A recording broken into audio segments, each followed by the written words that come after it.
مبارک کے ان مقاصدوں میں سے ایک مقصد یہ بھی ہے کہ جب رب العالمین اپنے بندوں سے کسی چیز کا مطالبہ کرے، جب وہ اپنے بندوں کو کسی چیز کے کرنے کا حکم دے تو بندوں پر واجب ہے کہ وہ بلا چوچرا ہر حال میں رب کے فیصلے کو قبول کرے۔ لہذا اسی بات کی جھلک بتاتے ہوئے رب العالمین نے اسی مہینے کے اندر تاریخ اسلام میں ایک ایسا واقعہ رونما کیا ہے جسے ہم اور آپ غزوہ بدر کے نام سے جانتے ہیں، جسے ہم جنگ بدر کے نام سے جانتے ہیں۔ اس جنگ کے کافی چرچے ہیں، جہاں مسلمانوں کی جماعتیں ہیں تو وہ اسے بیان کر کے خوش ہوتی ہیں، لیکن بعض ایسے لوگ یا تنظیمیں جو نفرتیں پھیلاتی ہیں وہ ان واقعات کو غلط طریقے سے بیان کر کے مسلمانوں کو غلط ثابت کرنے کی ناپاک کوششیں کرتی ہیں۔ تو لہذا اس واقعے کو، غزوہ بدر کے اس قصے کو، اس خاکے کو بیان کرنے کے دو مقصد ہیں۔ پہلا مقصد یہ ہے کہ مسلمان اس واقعے کو پڑھ کر، سمجھ کر، اس خاکے کو اپنے سامنے رکھتے ہوئے اپنے آپ کو اس قابل بنائیں کہ ہم اللہ رب العالمین کے ہر فیصلے پر عمل کرنے کے لیے تیار ہیں۔ اور دوسرا مقصد یہ ہے کہ ہم جانیں کہ کیا یہ واقعہ واقعتاً ظلم پر مشتمل تھا؟ کیا مسلمانوں نے پہلے پہل کی تھی؟ کیا مسلمان دہشت گرد ہوتے ہیں؟ آپ اس واقعے کو سمجھ کر فیصلہ کریں۔ تو دیکھیں، تاریخ اسلام میں اس واقعے کو یا اس کے دن کو مقرر اس انداز میں کیا گیا ہے کہ غزوہ بدر یہ 17 رمضان کو پیش آیا۔ یہ واقعہ کیوں پیش آیا؟ اس کا سبب کیا تھا؟ سبب یہ تھا کہ مشرکین مکہ جنہوں نے صحابہ کرام پر ظلم ڈھا کر، ان کو پریشان کر کے، ان کے گھروں پر، ان کے مالوں پر قبضہ کر کے ان کو مکہ چھوڑنے پر مجبور کر دیا اور وہ مدینہ میں جا کر رہنے لگے۔ ان کا سکون، ان کا اطمینان ان ظالموں کو برداشت نہیں ہوا۔ یہ پلاننگ ہوئی کہ جس سال ہم تجارت کریں گے اور اس سے جو منافع ہمیں حاصل ہوگا، اس منافع کے ذریعے ہم حبشہ میں رہنے والے یا مدینہ میں رہنے والے مسلمانوں کو نقصان پہنچائیں۔ یہ طے ہوا۔ جب تجارت کا وقت آیا، موسم آیا، ابو سفیان کو ایک بڑا لشکر لے کر ملک شام روانہ کیا گیا اور اللہ کے رسول صلی اللہ علیہ وسلم نے بھی اس قافلے کو پکڑنے کے لیے صحابہ کرام کو تیار کیا اور آپ کا مقصد صرف یہی تھا کہ جو وہ ناپاک کوشش کرنے والے ہیں اس کو روک دیا جائے۔ اب آپ بتائیں، جنگ کو روکنا، قتل و غارت گیری کو روکنا، کیا یہ روکنے والے کو ظالم ثابت کرتا ہے یا امن و سکون کا پیغام دینے والا اسے ثابت کرتا ہے؟ تو گویا کہ آپ صلی اللہ علیہ وسلم اس جنگ کو روکنے کی کوشش کر رہے تھے، قتل و غارت گیری کو روکنے کی آپ صلی اللہ علیہ وسلم کوشش کر رہے تھے۔ وہ قافلہ بچتے بچاتے ہوئے ملک شام پہنچ گیا۔ پھر اللہ کے رسول صلی اللہ علیہ وسلم نے طلحہ بن عبید اللہ اور سعید بن زید رضی اللہ تعالیٰ عنہ کو شمال کی جانب ان کی پہرے داری کے لیے کھڑا کر دیا کہ جب یہ لشکر ملک شام سے واپس آئے تو تم ہمیں یا مسلمانوں کو خبر کر دینا۔ یہ لشکر ملک شام سے واپس آتا ہے اور لشکر کی حالت یہ ہے کہ اس لشکر میں 1000 سے زائد اونٹ موجود ہیں اور ہر اونٹ پر دینار موجود ہے اور اس کی تعداد جو بیان کی جاتی ہے کہ تقریباً ان 1000 اونٹوں پر 262 کلو سونا لگا ہوا، 262 کلو سونا اس لشکر کے ساتھ تھا اور وہ منافع حاصل کر کے مکہ کی جانب واپس ہو رہا۔ آپ صلی اللہ علیہ وسلم تو جب خبر ملی تو آپ اس لشکر کو پکڑنے کے لیے آپ نے دستہ تیار کیا. لیکن ابو سفیان رضی اللہ تعالیٰ عنہ ایک قائد تھے. بنو امیہ یہ ایسا قبیلہ تھا جن کے اندر قیادت کرنے کی، حکمرانی کرنے کی اللہ رب العالمین نے خاندانی صلاحیت. اور آپ دیکھیں ان کے فرزند یعنی امیر معاویہ رضی اللہ تعالیٰ عنہ تقریباً 20 سالوں تک کی ملک شام کے گورنر رہے اور 20 سالوں تک کی مسلمانوں کے خلیفہ بھی رہے، یعنی 40 سالوں تک مسلمانوں کی ذمہ داری سنبھالی. تو بہرحال ابو سفیان رضی اللہ تعالیٰ عنہ جو اس وقت مسلمان نہیں ہوئے تھے، بچتے بچاتے ہوئے، راستے کو تبدیل کرتے ہوئے وہ اس حد سے باہر نکل گئے جو مسلمانوں کی حد. لشکر مکہ کے اطراف میں پہنچ گیا، لیکن مکہ میں یہ خبر پہنچ چکی تھی کہ مسلمان ہمارے لشکروں پر حملہ کرنے والے ہیں، لہذا ایک لشکر کو تیار کر دیا جائے. ادھر مکہ سے مشرکین کا، اللہ کی ذات کا انکار کرنے والوں کا لشکر تیار ہو کر مدینہ کی طرف نکل چکا تھا. پھر راستے میں ان کا لشکر ان کو مل گیا تو ابو سفیان نے کہا دیکھو ہمارا لشکر بچ گیا ہے، ایسا کرو کہ واپس مکہ چلو. لیکن شیطان سراقہ بن مالک کی شکل میں ان کے پاس آتا ہے اور ان سے کہتا ہے کہ دیکھو جو تم نے مال دولت مکہ میں چھوڑا ہے اس کی حفاظت ہمارے قبیلے کے لوگ کریں. تم ایسا کرو کہ اب تم تیار ہو گئے ہو تو تم اب مدینہ والوں پر حملہ کرو. اور اس نے مدد کا وعدہ بھی کیا. بہرحال ابو سفیان کے منع کرنے کے باوجود ابو جہل اس لشکر کو لے کر مدینے کی طرف بڑھتا ہے. آپ صلی اللہ علیہ وسلم ادھر تیاریاں کرتے ہیں اور آپ صلی اللہ علیہ وسلم اپنے صحابہ سے مشورہ کرتے ہیں. آپ جب جب مشورہ کرتے تو حضرت ابو بکر کھڑے ہوتے، کبھی عمر فاروق کھڑے ہوتے اور وہ آپ کا جواب دیتے. لیکن آپ صلی اللہ علیہ وسلم ان دونوں کی باتوں پر دھیان نہیں دیتے. آپ صلی اللہ علیہ وسلم کی منشا یہ ہوتی تھی یا آپ کی چاہت یہ تھی کہ مدینہ کے لوگ اٹھ کر اپنی رائے پیش کریں. اس لیے کہ مہاجر مکہ والے تو بے یار و مددگار تھے. وہ کیا کرتے؟ اصل تو انصار تھے جنہوں نے مسلمانوں کو پناہ دی تھی. لہذا صحابی رسول عبادہ بن صامت رضی اللہ تعالیٰ عنہ کھڑے ہوئے اور کہا اللہ کے رسول اگر آپ انصار کے لوگوں سے مشورہ چاہتے ہیں تو ہم انصار آپ کے اشارے پر ہر کام کرنے کو تیار ہیں.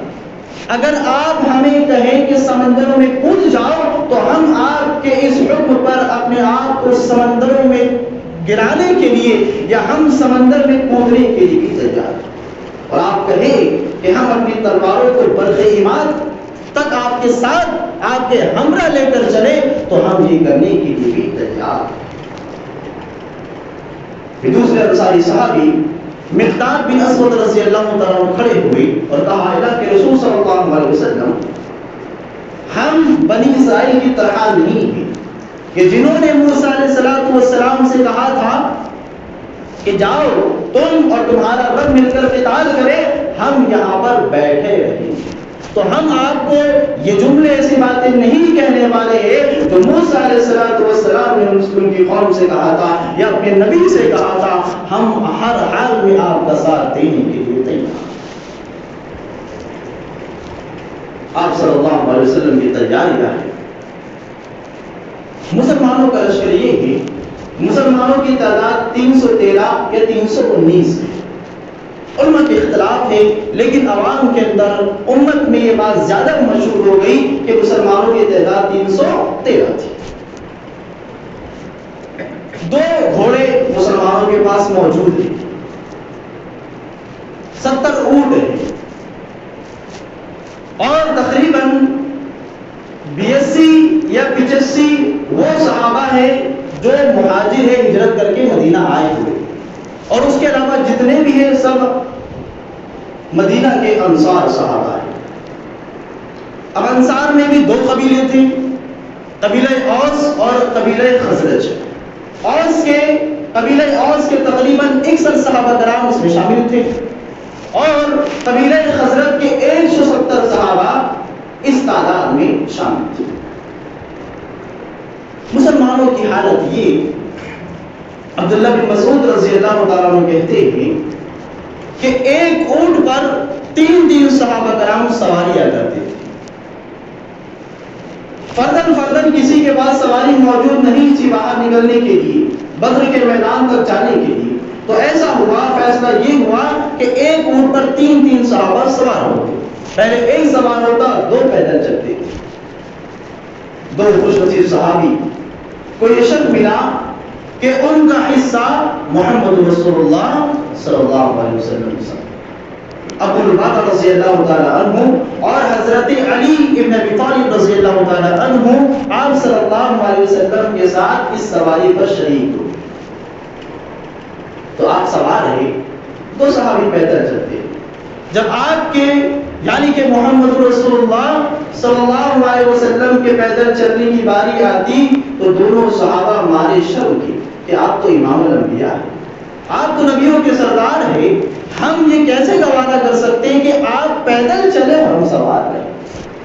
لیکن امام کائنات، ایک عادل حاکم، ایک عادل حکمراں کا کیا رویہ ہوتا ہے، کیا نیت ہوتی ہے، اسے اللہ کے رسول صلی اللہ علیہ وسلم نے اپنے پیغام کے ذریعے بیان کہا کہ تم دونوں مجھ سے زیادہ با ہمت تو نہیں ہو سکتے، میں تم سے زیادہ ہمت والا ہوں.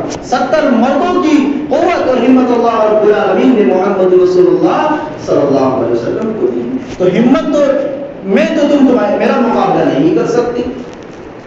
اور رہی بات اجر و ثواب کی، تو تمہیں اجر و ثواب مل جائے اور محمد رسول اللہ صلی اللہ علیہ وسلم محروم ہو جائے، ایسا نہیں ہو سکتا. بخش بخشائے ہے، جنت کے سردار ہے، نبیوں کے سردار ہیں، نبیوں کے امام ہیں، لیکن نیکیوں کو حاصل کرنے کی چاہت ایسی ہے کہ پیدل چلنا گوارا کر رہے ہیں لیکن نیکی کو چھوڑنا گوارا نہیں. ہم غور کریں کہ ہم رمضان کے مہینے میں ہیں اور ہم کتنا وقت اللہ رب العالمین کی عبادتوں میں اور اجر و ثواب کو حاصل کرنے میں لگا ہے. بہرحال آپ صلی اللہ علیہ وسلم پیدل ہیں، امام الانبیاء اور صحابی فردن اس اونٹ پر سوار. سامنے دشمنوں کا لشکر ہے، دشمنوں کی تعداد ہے 1000 اور 100 گھوڑے ان کے پاس موجود ہیں. 600 جنگی لباس یعنی زرہے جو دشمنوں کے وار سے فوجی کو بچاتے ہیں، 600 زرہے ان کے پاس موجود ہیں. اور اونٹوں کی تعداد کی تعین نہیں کی گئی، کثیر تعداد میں اونٹ موجود تھے.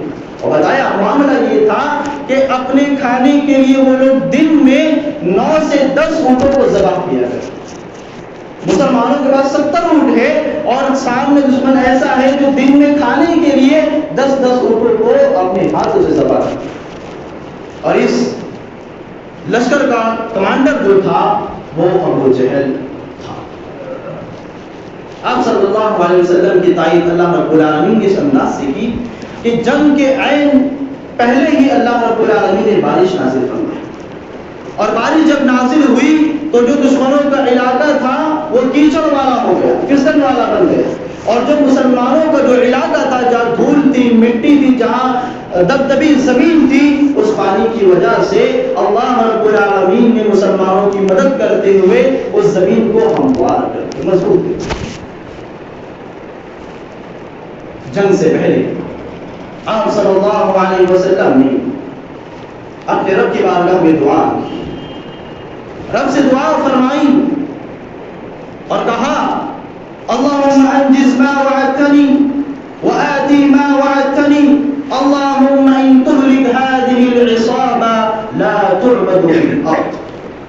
کہ ہمارے پروردگار، جس چیز کے دینے کا تو نے ہم سے وعدہ کیا ہے تو وہ چیز ہمیں عطا فرما. جس چیز کے مکمل کرنے کا تو نے ہم سے وعدہ کیا ہے اس چیز کو مکمل فرما دے، اس وعدے کو پورا کر دے. اور اے ہمارے پروردگار، اے ہمارے اللہ، اگر یہ چھوٹی سی جماعت جو 313 کی تعداد میں آج موجود ہے، جو رب کی توحید کے لیے لڑ رہی ہے، جو اپنی عزتوں کو، اپنے مال کو محفوظ کرنے کے لیے آج میدان جنگ میں اتری ہے، اگر یہ چھوٹی سی جماعت اس بڑے لشکر کے مقابلے میں ہلاک و برباد ہو جاتی ہے، اگر ان کا نام و نشان اگر مٹا دیا جاتا ہے، تو اے ہمارے پروردگار پھر زمین پر تیری عبادت کرنے والا کوئی نہیں ہے۔ جب یہی دین کے اولین داعی ہے، اگر ان کے ساتھ یہ معاملہ ہو جائے تو کون دین کو تبلیغ کرے گا، کون دین کو پھیلائے گا؟ اگر یہ حالات ہو گئے تو زمین پر بھی تیری عبادت نہیں کی جائے، شجر و حجر کو پکارا جائے، لوگ مخلوق کو نفع نقصان کا مالک سمجھنے لگ جائیں گے۔ لہذا میرے پروردگار تو ہم پر یہ احسان فرما کہ تو اس امت پر یہ احسان فرما کہ جماعت کو محفوظ فرما کر، بچا کر کے، کی مدد کر کے، اپنے وعدے کو پورا کر کے تو اپنی توحید کو قیامت تک آنے والے لوگوں کے لیے جاری رکھنا۔ آپ صلی اللہ علیہ وسلم کی دعا، ہاتھ دعاؤں کے لیے اٹھے ہوئے، آپ کی چادر مبارک آپ کے کندھوں سے گر جاتی ہے، ابو بکر پاس آ کر اس چادر کو اٹھاتے ہیں، آپ کے کندھوں پر رکھتے ہیں اور پیچھے سے آپ کو گلے لگا لیتے، چمٹ جاتے ہیں اور کہتے ہیں اللہ کے رسول صلی اللہ علیہ وسلم آپ کی دعا کافی ہے، انشاءاللہ اللہ نے جو آپ سے وعدہ کیا ہے وہ وعدہ اللہ رب العالمین پورا کرے۔ صحابہ کرام یہ کیا ایمان تھی، چھوٹی سی جماعت کی ایک فرد ہے ابو بکر، لیکن ایمان وہ ہے جو پہاڑوں کی چوٹیوں کو بھی ریزہ ریزہ کہتے اللہ نے جو آپ سے وعدہ کیا ہے محمد رسول اللہ صلی اللہ علیہ وسلم، اللہ اسے پورا کر دکھائے۔ ہمیں آپ کی رسالت پر یقین ہے، ہم نے جو اللہ رب العالمین کی جو توحید کا کلمہ پڑھا ہے ہمیں اس پر بھی یقین ہے، اللہ نے جو آپ سے وعدہ کیا ہے اللہ کو پورا کر دکھائے۔ لہذا اللہ رب العالمین نے وعدہ پورا کر دکھایا اور ایسا پورا کر دکھایا کہ صحیح مسلم کی روایت ہے، انس بن مالک رضی اللہ تعالیٰ عنہ کہتے ہیں کہ میدان جنگ میں جا کر محمد رسول اللہ صلی اللہ علیہ وسلم نے زمینوں کی طرف اشارے کیے کہ یہاں اللہ کے دشمن کو قتل کیا جائے، یہاں اللہ کا دشمن اپنی سواری سے گرے گا اور اسے یہاں مار دیا جائے۔ انس بن مالک کہتے ہیں فما مات احدهم عن موزیۃ رسول اللہ صلی اللہ علیہ وسلم، کہ میں نے دیکھا کہ جہاں جہاں محمد رسول اللہ صلی اللہ علیہ وسلم نے اشارے کیے تھے، جو زمین کی نشاندہی فرمائی تھی، اسی زمین پر، اسی جگہ پر اللہ کے دشمنوں کو مارا، اسی زمین پر جا کر وہ عبادت اللہ رب العالمین کو۔ اور اتنا ہی نہیں، جنگ سے پہلے مسلمانوں کی مدد اللہ رب العالمین نے اس انداز میں فرمائی کہ دشمن کی تعداد بہت زیادہ ہے، لیکن مسلمانوں کی نظروں میں اللہ رب العالمین نے اس تعداد کو کم کر دیا تاکہ مسلمان ہمت سے مقابلہ، روزے کی حالت میں کمزور ہے، تعداد کم ہے، تو اللہ رب العالمین نے احسان کیا کہ دشمنوں کی بڑے لشکر کو مسلمانوں کی نظروں میں کم کر دیا، بارش نازل کی، مسلمانوں پر اونگ کو وقتی طور سے ایک سکون کو اللہ رب العالمین نے ان پر نازل کیا۔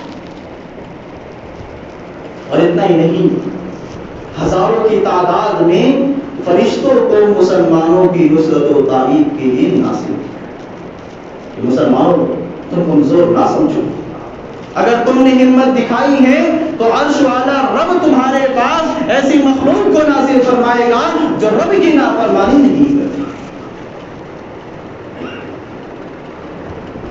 اللہ کے رسول صلی اللہ علیہ وسلم کہتے ہیں اپنے صحابہ کرام کی ہمت کو بڑھاتے ہوئے کہ میرے صحابہ ہذا جبرائیل، اے میرے صحابہ یہ جبرائیل ہے، میں اپنی آنکھوں سے جبرائیل کو دیکھ رہا ہوں اور اس حالت میں دیکھ رہا ہوں کہ جبرائیل نے اپنی سواری جو گھوڑے پر وہ سوار ہے اور اپنے ہاتھوں سے اس کے سر کو، اس کی پیشانی کو پکڑے ہوئے، اور حضرت جبرائیل علیہ السلام کے پاس آلات حرب، جنگ لڑنے کے تمام آلات موجود۔ کیسے فرشتوں نے مسلمانوں کی مدد فرمائی۔ سہل بن حنیف رضی اللہ تعالیٰ عنہ کہتے ہیں کہ جب ہم دشمن کو مارنے کے لیے اپنی تلوار اٹھاتے تو ہماری تلوار اس کی گردن سے پہنچنے سے پہلے اس کی گردن کر کے زمین پر گرتی۔ انصاری صحابی کہتے ہیں کہ میں ایک اللہ کے دشمن کے پیچھے دوڑا، میں اس کو دوڑا رہا تھا تو دیکھا کہ اسی دوڑ کے دوران اچانک کوڑے مارنے کی آواز مجھے آئی، اور ایک آواز میرے کانوں میں یہ آئی کہ خیزوم آگے بڑھو، خیزوم آگے بڑھو۔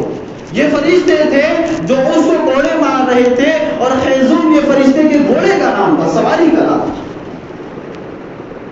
میں دیکھتا ہوں کہ وہ دشمن میرے آگے آگے بھاگتا ہے اور اچانک زمین پر گر جاتا ہے، اور جب میں اس کو دیکھتا ہوں اس کی ناک پر کوڑے کے نشان ہیں، اس کا چہرہ پھٹ گیا ہے اور اس کا جسم بالکل ہلا ہو چکا ہے مار کی وجہ سے۔ میں پریشان ہو گیا کہ میں نے تو کچھ نہیں کیا، میں تو دوڑا رہا تھا، یہ معاملہ کیسے ہو گیا؟ میں آپ صلی اللہ علیہ وسلم کے پاس گیا، کہا اللہ کے رسول میرے ساتھ ایسا ایسا معاملہ پیش آیا ہے۔ تو آپ صلی اللہ علیہ وسلم نے فرمایا کہ وہ فرشتے تھے جو تمہاری مدد کے لیے نازل ہوئے، اور وہ دشمن کو کوڑے مار رہے تھے، اور جو خیزوم تھا وہ ان فرشتے کی سواری کرتا۔ ابھی صفیں درست ہو رہی ہے، صفوں کی درستی کے دوران، صفوں کو درست کرنے کے دوران یہ معاملہ پیش آیا کہ عبد الرحمن بن عوف رضی اللہ تعالیٰ عنہ کہتے ہیں کہ جب آپ صلی اللہ علیہ وسلم صفیں درست کروا رہے تھے تو میرے پاس 2 بچے آئے، کم عمر بچے آئے۔ میں پریشان ہو گیا، میں سوچ رہا کہ مسلمانوں کی پہلی جنگ ہے، پہلی لڑائی ہے، اگر میرے بازو میں نوجوان ہوتے، طاقتور ہوتے تو جنگ لڑنے میں کافی فائدہ ہوتا، وہ میری مدد کرتے، میں ان کی مدد کرتا۔ یہ 2 بچے میرے پاس میں آئے۔ ابھی وہ کہتے ہیں صحابی رسول عبد الرحمن بن عوف، میں سوچ رہا تھا، اپنے آپ سے باتیں کر رہا تھا، تو اچانک ایک بچہ پوچھتا ہے یا امی هل تعرف ابا جہل، کہ اے ہمارے چچا جان عبد الرحمن بن عوف، کیا تم ابو جہل کو جانتے ہو؟ تو میں حیرت میں پڑ گیا، پوچھا تم ابو جہل کے بارے میں کیوں سوال کرتے ہو، تمہارا اس سے کیا لینا دینا ہے؟ کہا بچے نے کہ میں نے سنا ہے کہ وہ محمد رسول اللہ صلی اللہ علیہ وسلم کو گالیاں دیتا ہے، آپ کو برا بنا دیتا ہے۔ قسم اللہ کی قسم کھا کر میں یہ کہتا ہوں جس کے ہاتھ میں میری جان ہے، اگر وہ دشمن مجھے مل گیا یا تو وہ اپنی جان گوائے گا یا میں اپنی جان، اس کو مارے بغیر میں نہیں چھوڑوں گا، کیونکہ وہ محمد رسول اللہ صلی اللہ علیہ وسلم کو گالیاں دیتا تھا۔ اللہ اکبر۔ صحابہ کرام نے اللہ کے رسول صلی اللہ علیہ وسلم کی محبت کا جذبہ اپنی اولاد میں کس قدر پیدا کیا کہ وہ اپنے رسول کی محبت میں تلواروں کی چھاؤں میں جانے کے لیے تیار ہیں، اور تیار نہیں بلکہ مکمل شوق سے جا رہے، خوشی خوشی جا رہے۔ ہم اور کریں کہ ہم نے محمد رسول اللہ صلی اللہ علیہ وسلم کی محبتوں کا کتنا جذبہ اپنی اولاد کے اندر ہے۔ ہم دیکھیں رمضان کے بعد ہماری اولاد کا کیا جذبہ ہے محبت رسول کا، اس کا ہم سب کو پتہ لگ جائے۔ جب مسجد ویران ہو جائے گی، وہی باپ کی اولاد مساجدوں کو چھوڑ کر جب گھروں میں سوتی رہے گی، اپنے کاروبار میں لگ جائے گی، تو یہ حالات ہمیں اور آپ کو بتائیں گے کہ ہم نے کس قدر اپنے بچوں کے دلوں میں اللہ کی محبت کو اور اس کے رسول صلی اللہ علیہ وسلم کی محبت کو پیدا کیا۔ 15 دن کے بعد اس بات کا اندازہ دوسرا بچہ جو سائڈ میں کھڑا تھا اس نے بھی یہی بات ہوتا ہے۔ عبد الرحمن بن عوف کہتے ہیں کہ میں پریشان ہو گیا کہ اتنے چھوٹے بچے چھوٹی منہ بڑی بڑی باتیں کر رہے ہیں۔ اسی دوران اللہ کا دشمن ابو جہل دشمنوں کی سب سے گزر رہا تھا۔ میں نے دونوں بچوں سے کہا بیٹا دیکھو وہ ہے، وہ ابو جہل۔ عبد الرحمن بن عوف کہتے ہیں کہ اللہ کی قسم ان بچوں نے ابو جہل پر بالکل شیر کی طرح بہادری کے ساتھ حملہ کیا اور اس طریقے سے اس کو مارا، اس کو ضربے لگائی کہ اللہ کا دشمن اپنی جگہ سے اٹھنے کی قوت و طاقت نہیں رکھ سکتا۔ صحیح بخاری کی روایت ہوئی، عبداللہ بن مسعود رضی اللہ تعالیٰ عنہ کہتے ہیں کہ جب میں حالات کا جائزہ لینے گیا، مجھے اللہ کے رسول نے بھیجا کہ جا کے دیکھو ابو جہل کا کیا حال ہے۔ تو جب میں نے جا کر دیکھا تو ابو جہل کے جسموں پر اتنے وار تھے، اس کی حالت ایسی تھی کہ وہ بس مرنے ہی والا تھا۔ پھر جو جان بچی تھی اس کو مار کر کے ختم کیا۔ وہ دونوں بچے ابو جہل کی یہ خطرناک حالت کرنے کے بعد آپ صلی اللہ علیہ وسلم کے پاس آئے کہ اللہ کے رسول، آپ کے دشمن کو آپ کو گالیاں دینے والے کو، دین کے دشمن کو، آپ کی دعوت میں رکاوٹیں ڈالنے والے کو آج ہم نے زمین پر گرا دیا۔ جس کو اپنی سرداری کا گھمنڈ تھا، جسے اپنی مالداری کا گھمنڈ تھا، جسے اپنے نام و نسب کا گھمنڈ تھا، آج ہم نے اسے دو بچوں نے زمین پر گھٹنے ٹیک کے پر مجبور کر دیا۔ اللہ کے رسول نے پوچھا بچوں کی تمہیں سے کس نے مارا؟ بچے ضد کرنے لگے میں نے مارا۔ تو آپ صلی اللہ علیہ وسلم نے کہا تمہاری تلواروں دکھاؤ، کیا تم نے اپنی تلواروں کو صاف کیا؟ کہا نہیں۔ دونوں بچوں نے تلواریں دکھائی تو دونوں پر اس ملعون کا گندا خون لگا ہوا تھا۔ تو آپ صلی اللہ علیہ وسلم نے کہا بیٹا تم دونوں نے مل کر اللہ کے دشمن ابو جہل کو مارا۔ جذبات آنے دکھائے بچے ہیں لیکن محمد رسول اللہ صلی اللہ علیہ وسلم کی محبت سینوں کی گہرائیوں تک پہنچی۔ بہرحال جنگ ہوتی ہے، خاتمہ ہوتا ہے۔ اس جنگ میں 14 مسلمان شہید ہوئے اور تقریباً 70 دشمن اسلام مارے گئے اور 70 کو قیدی بنایا گیا۔ 70 کو قیدی بنا کر مدینہ لایا گیا اور ان کے بارے میں اللہ کے رسول صلی اللہ علیہ وسلم نے اپنے صحابہ کرام سے مشورہ کیا، سب کو جمع کیا کہ بتاؤ میرے صحابہ ان کے ساتھ کیا کیا جائے۔ سب نے اپنی رائے پیش کی۔ ابو بکر نے یہ کہا کہ ان سے فدیہ لے کر کے، مال لے کر کے ان کو چھوڑ دیا جائے، یا ان میں جو پڑھنے والے ہیں، جو علم جانتے، تعلیم جانتے ہیں، وہ ہمارے بچے کو پڑھا دیں اور ان کو بدلے میں رہا کر دیا جائے۔ آپ صلی اللہ علیہ وسلم نے عمر بن خطاب سے پوچھا، عمر بن خطاب نے وہی فیصلہ سنایا جو رب نے ان کے دل میں الہام کیا۔ اللہ کے رسول میرا مشورہ تو یہ ہے کہ ہم جو مسلمان ہوئے ہیں اور جن کے رشتہ دار جو ہمارے مقابلے میں آئے تھے اور ان کو قید کیا گیا ہے، ان تمام رشتہ داروں کو مسلمانوں کے حوالے کر دیا جائے اور انہیں حکم دے دیا جائے کہ وہ ان کو قتل کریں، ان کی گردنیں کاٹیں۔ یہ میرا مشورہ ہے۔ عمر بن خطاب کا مشورہ یہ اللہ کے رسول سے، لیکن اللہ کے رسول صلی اللہ علیہ وسلم نے ابو بکر کے مشورے کو قبول کیا۔ لیکن جب صبح ہوئی، عمر بن خطاب مسجد نبوی میں داخل ہوئے، دیکھا کہ دونوں بزرگ رو رہے ہیں۔ کون؟ اللہ کے رسول صلی اللہ علیہ وسلم اور ابو بکر صدیق رضی اللہ تعالیٰ عنہ مسجد میں بیٹھ کر رو رہے ہیں۔ عمر بن خطاب نے پوچھا اللہ کے رسول اے ابو بکر آپ کیوں رو رہے ہو؟ کہا عمر اللہ رب العالمین نے فیصلہ نازل کیا اور یہ وہی فیصلہ ہے جو تم نے کہ ان سب کو قتل کر دیا جائے تاکہ مسلمانوں کے ایمان کی گہرائیوں کی گواہی دے دی جائے کہ مسلمانوں نے اگر اپنے گھر بار کو چھوڑا ہے تو مدینہ میں سکون سے رہنے کے لیے نہیں، کاروبار کے لیے نہیں، بلکہ صرف اور صرف دین اسلام کی عزت و ناموس کو محفوظ کرنے کے لیے ایمان قبول کیا۔ بہرحال ایک آخری بات سنیں اور دیکھیں کہ کمانڈر کیسا ہوتا ہے، ایک حاکم کیسا ہوتا ہے، اس کا اپنی رعایا کے ساتھ تعلق کیسے ہوتا ہے۔ اللہ کے رسول صلی اللہ علیہ وسلم کی بیٹی زینب، ان کے شوہر ابو العاص، وہ بھی جنگ میں قیدی بن کر آپ صلی اللہ علیہ وسلم کے پاس آئے۔ اب ہر کوئی مال دے کر اپنے قیدیوں کو مکہ بلا رہا ہے۔ بیٹی نے دیکھا ابھی مکہ میں ہے، باپ کمانڈر ہے، کون؟ محمد رسول اللہ صلی اللہ علیہ وسلم، شوہر قیدی ہے، میں کیسے بچاؤں گی؟ ایک آخری نشانی حضرت خدیجہ رضی اللہ تعالیٰ عنہ کی حضرت زینب کے پاس تھی، جو ہار کی شکل میں حضرت خدیجہ نے ان کو رخصتی کے وقت دیا تھا۔ وہ ہار اپنا اتارا زینب رضی اللہ تعالیٰ عنہ نے، اور کمانڈر یعنی کہ محمد رسول اللہ صلی اللہ علیہ وسلم اپنے باپ اپنے والد محترم کی خدمت میں بھیج دیا کہ ہار رکھ لیجئے اور میرے شوہر کو رہا کر دیجیے۔ امام الانبیاء محمد رسول اللہ صلی اللہ علیہ وسلم جب وہ ہار دیکھتے، یہ وہی ہار اس خاتون کا ہار ہے جس نے محمد رسول اللہ صلی اللہ علیہ وسلم کے لیے اپنے تمام مالوں کو آپ کی خدمت میں لا کر رکھ دیا۔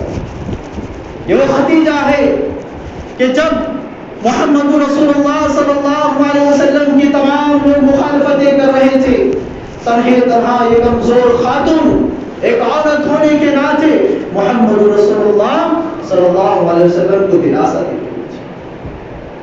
جب آپ نے یہ ہار اپنی آنکھوں سے دیکھا، آپ کا دل پگھل گیا، آپ کی آنکھوں سے زاروں کی طرح آنسو بہنے لگ گئے، خود فیصلہ نہیں کیا، اپنی منمانی نہیں چلائی کہ میں جو کہتا ہے وہی کروں، بلکہ اپنے صحابہ کو بلایا اور کہا میرے صحابہ دیکھو میں کمانڈر ہوں، حاکم ہوں، فیصلہ میں کر سکتا ہوں، لیکن مشورہ تم سے امام الانبیاء لیتے ہیں، محمد رسول اللہ صلی اللہ علیہ وسلم تمہاری رائے جاننا چاہتے، منمانی فیصلہ نہیں کرنا چاہتے۔ کہا دیکھو میری بیٹی ہے اور خدمت میں بڑا قیمتی سرمایہ بھیجا ہے کہ میری بیوی، سب سے پہلی بیوی خدیجہ کا ہار میری خدمت میں آیا ہے۔ امام الانبیاء چاہتے ہیں ایک کمانڈر ہونے کی حیثیت سے، سپہ سالار ہونے کی حیثیت سے کہ اس ہار کو بھی اور ان کے شوہر کو بھی دونوں کو واپس کر دیا جائے۔ میں اپنی منمانی نہیں کہتا، تمہارا کیا مشورہ ہے میرے صحابہ؟ اب ظاہر سی بات ہے صحابہ بیچارے جو اپنی جانوں کو محمد رسول اللہ صلی اللہ علیہ وسلم کو دینے کے لیے تیار ہو جاتے ہیں، کیا وہ چھوٹا سا ہار محمد رسول اللہ کے لیے قربان نہیں کر سکتے تھے؟ اللہ کے رسول آپ تو امام الانبیاء ہے، آپ نے ہم سے مشورہ کر کے، ہم سے پوچھ کر کے ہم کو ہروا دیا ہے، ہم کو زیر کر دیا ہے اور آپ جیت گئے۔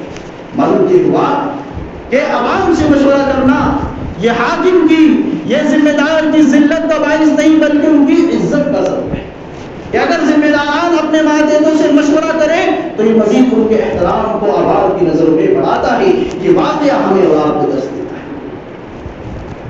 صحابہ کرام نے کہا پھر آپ صلی اللہ علیہ وسلم نے وہ خدیجہ الکبریٰ کا ہار اور ان کے شوہر کو واپس مدینہ بھیج دیا اس شرط کے ساتھ کہ زینب کو واپس مدینہ روانہ کر دیا جائے گا۔ میرے بھائیو دوستو یہ پورا واقعہ ہے غزوہ بدر کا جو اسی مہینے میں پیش آیا تھا۔ ہم اور آپ اپنے گھروں میں رہتے ہیں، آرام کرتے ہیں، سکون سے رہتے ہیں، افطاری کا وقت ہوتا ہے، ہر قسم کے پھل فروٹ سے ہم آپ سیراب ہو جاتے ہیں، ٹھنڈا پانی شربت ہمیں اور آپ کو مل جاتا ہے، اس کے باوجود ہماری عبادتوں کا کیا معاملہ ہے؟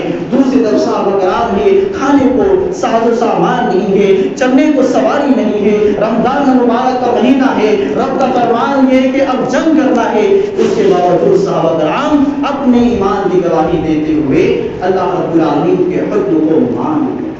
تو ہم اور آپ سکون میں ہیں، اطمینان سے، تو ہم کو کتنا اللہ رب العالمین کو راضی کرنا چاہیے، کتنی حد تک ہمیں اور آپ کو اللہ رب العالمین کے احکام کو ماننا چاہیے۔